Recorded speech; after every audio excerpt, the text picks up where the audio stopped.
hari ini. Semoga selalu sehat dan tetap semangat. Kami kembali hadir untuk Anda dalam Berita Padang. Bersama saya, Ulan Valeri. Sejumlah informasi menarik telah kami siapkan untuk Anda. Berikut 3 berita utama hari ini.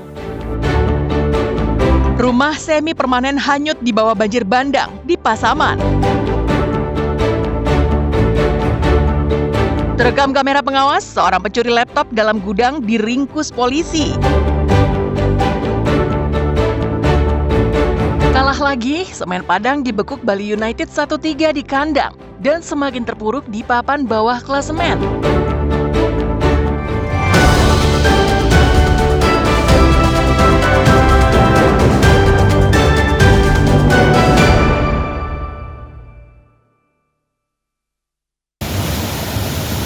Izin pimpinan melaporkan kejadian di Sundata Utara. Banjir bandang menghantam sebuah rumah semi permanen di Jorong Mapun, Nagari Sundata Utara, Kecamatan Lubuk Sikaping, Pasaman, pada Sabtu sore pekan lalu. Bangunan itu hanyut di bawah aliran sungai yang meluap. Rumah semi permanen yang berukuran 6 meter kali 5 meter itu dihuni oleh satu keluarga dengan 2 orang anak. Akibat hantaman banjir, yang tersisa hanya tapak rumah saja.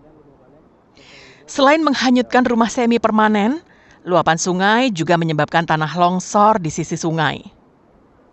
Indra, selaku kepala keluarga menyebut, saat kejadian, dia dan keluarganya sedang berada di rumah mertua, sehingga mereka bisa selamat sekeluarga.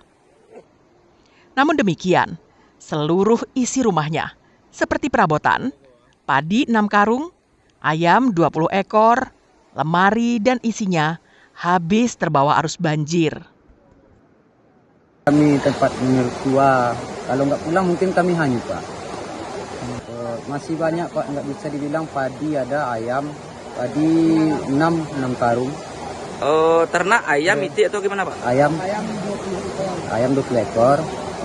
Barang-barang rumah lah, barang-barang perlengkapan dapur, semuanya kan masih ada kain. Sore, Pak, sore kira-kira jam 5, Pak. Pak, satu rumah, satu warga Jorong Mapun, Pak. Kita lihat, Pak, sudah jadi aliran air. Tidak ada lagi, cuma sedikit pondasi dari rumah. Banjir dan sungai yang meluap disebabkan oleh hujan deras yang mengguyur sebagian besar daerah Pasaman. Kepala Jorong setempat mengimbau warganya untuk tetap waspada karena kondisi cuaca yang masih dilanda hujan bisa menyebabkan banjir lagi. Fauzan melaporkan dari Pasaman.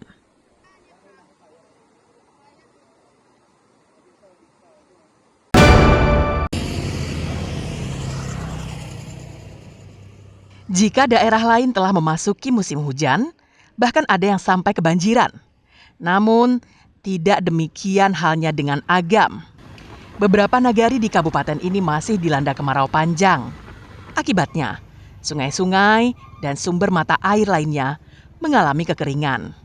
Untuk mengatasi masalah itu, BPBD Agam bekerja sama dengan Orari Lokal, PDAM, PMI, Kelompok Siaga Bencana, dan pemerintah setempat mendistribusikan air bersih ke rumah-rumah warga yang berada di Kecamatan Ampe Angke dan Canduang. Pendistribusian air dilakukan karena daerah itu mengalami kekeringan akibat musim kemarau panjang yang terjadi. Pendistribusian air bersih dilakukan tim menggunakan 3 unit mobil tangki air, 4 unit mesin portable dan tendon. Air disalurkan ke rumah-rumah warga yang kekeringan sejak 30 Agustus lalu. Bencana kekeringan yang melanda Kecamatan Ampe Angke dan Canduang cakupannya terus meluas di berbagai nagari, sehingga masuk dalam kategori tanggap bencana kekeringan. Untuk penanganannya, pemerintah daerah memanfaatkan dana bantuan tidak terduga atau BTT untuk proses distribusi dan transportasi. Untuk upaya kita yang selain mendistribusikan air bersih, kita juga mendistribusikan di beberapa tempat tendon, tempat penampungan air, dan jerigen-jerigen kepada masyarakat untuk tempat penyimpanan air. Untuk yang lainnya kita sudah berkoordinasi juga kepada BPBD Provinsi Sumatera Barat. Kekeringan yang terjadi menyulitkan warga karena air menjadi kebutuhan utama dalam kehidupan. Warga berharap bantuan air bersih terus berlanjut hingga pasokan air mereka lancar. Air sumur udah kering, kena bisi kemarau. Nggak mau dari kantoran yang itu. Iya, airnya untuk apa? Untuk minum, main berudu. Ini cukup nggak? Enggak sih. Jadi setiap hari nggak diminta? 1 kali 2 hari. Katanya tadi kan sampai tanggal 30. Kalau dapat sampai musim hujan nanti kita ada bantuannya. Pasokan air bersih untuk kebutuhan harian dan MCK yang diberikan untuk ribuan warga di 2 kecamatan terdampak kekeringan itu hingga Minggu siang masih terus berlanjut. Kasus kekeringan terjadi akibat resapan tanah yang semakin rendah terhadap air. Dina Amrina melaporkan dari Agam.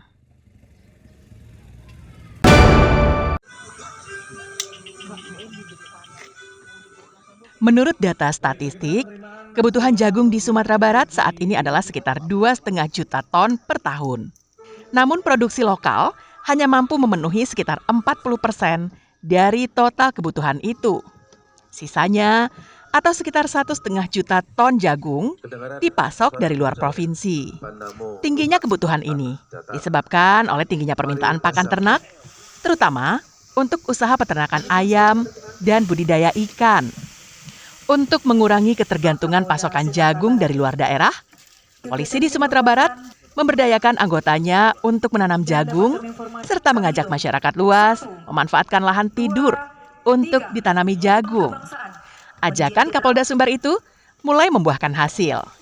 Untuk itu, dalam upaya pencapaian target kebutuhan jagung tersebut, pihaknya menjalankan strategi yang meliputi pendataan lahan-lahan potensial yang belum tergarap, pemberian bantuan bibit dan pupuk, serta pendampingan melalui penyuluhan oleh Dinas Pertanian.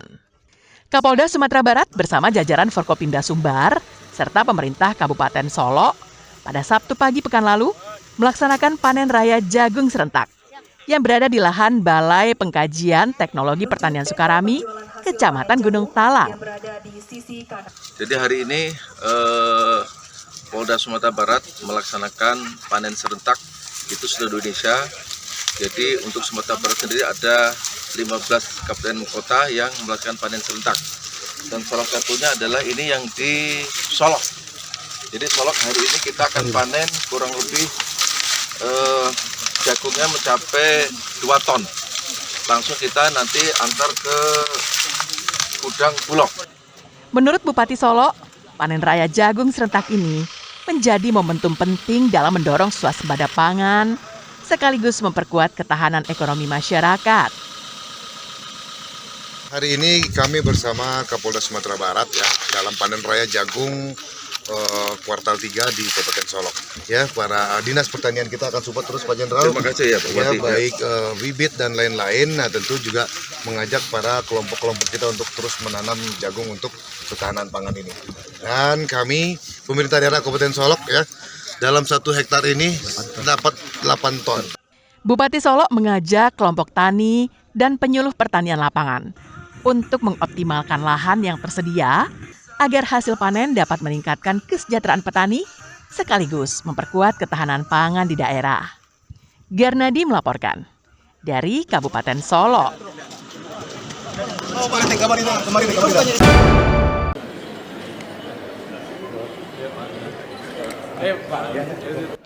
Persoalan riset, penelitian, dan bagaimana cara memajukan negara melalui hasil-hasil riset ilmu pengetahuan menjadi agenda utama pertemuan Majelis Dewan Guru Besar Perguruan Tinggi Negeri Badan Hukum se-Indonesia yang digelar di Universitas Andalas Padang pada Jumat pekan lalu. Pada pertemuan itu, tampil sebagai pemateri utama Menteri Pendidikan Tinggi, Sains, dan Teknologi, Profesor Brian Yuliarto. Mantan Kepala Pusat Penelitian Nanosains dan Nanoteknologi Institut Teknologi Bandung ini, dalam paparannya mengatakan bahwa hasil-hasil penelitian, riset, dan teknologi seharusnya berjalan linear dengan pertumbuhan ekonomi suatu bangsa. Bagaimana bangsa kita menjadi bangsa yang maju, bagaimana bangsa kita menjadi bangsa yang sejahtera. Ada 24 perguruan tinggi negeri Badan Hukum se-Indonesia yang mengirimkan para guru besarnya mengikuti pertemuan ilmiah di UNAN itu. Ketua Majelis Dewan Guru Besar PTNBH yang juga guru besar di Universitas Gadjah Mada, Profesor Muhammad Baikuni, mengatakan pihaknya akan mengajak para guru besar dari semua perguruan tinggi di Indonesia, baik negeri maupun swasta, untuk mengangkat perekonomian bangsa melalui riset ilmu pengetahuan dan teknologi, supaya bisa bangkit secara ekonomi, sosial, dan kebudayaan. Dengan demikian memang tadi harapan Pak Menteri untuk bisa perguruan tinggi badan hukum ini bisa mengajak perguruan tinggi lainnya baik negeri maupun swasta bersama-sama untuk mengangkat bangsa kita melalui riset ilmu pengetahuan, inovasi dan juga teknologi dan hilirisasi industri supaya kita bangkit secara ekonomi, sosial dan kebudayaan. Menurut Ketua Dewan Guru Besar Universitas Andalas, riset yang dilakukan oleh para guru besar tidak hanya sebatas karya ilmiah di atas kertas saja, tapi juga diterima oleh industri dan bermanfaat bagi masyarakat. Riset bukan hanya bisa sampai riset saja, dan bukan juga sampai di industri, ternyata harus sudah bisa diterima oleh masyarakat. Jadi ini mungkin harus kita rubah mindsetnya bahwa yang kita akan hasilkan sesuatu yang betul-betul dibutuhkan oleh masyarakat. Insya Allah dengan acara yang ini biasanya kita lakukan beberapa kali dalam setahun ya, Prof. Ini bisa memberikan dampak ya. Kritikan datang dari seorang profesor dari Universitas Diponegoro Semarang. Menurutnya, selama ini perguruan tinggi telah melakukan riset dasar dan riset terapan. Yang diperlukan sekarang adalah riset pengembangan atau hilirisasi. Atau yang kedua itu dibalik. Jadi apa yang dibutuhkan oleh masyarakat, itulah yang dilakukan riset. Sehingga riset itu untuk memenuhi kebutuhan masyarakat. Contoh misalkan, kalau kekurangan pangan, ya itu apa yang terjadi? Karena produksi kurang. Produksi kurang dari mana? Apakah ada bibit, ya tanaman atau padi yang kurang produktif? Maka risetnya tentu riset yang ke sana. Indonesia punya potensi besar keragaman alam, sumber daya alam, dan budaya untuk dilakukan penelitian ilmiah dan inovasi oleh para guru besar perguruan tinggi agar dapat dikembangkan lebih lanjut demi kejayaan bangsa. Johordio Anse melaporkan dari Padang.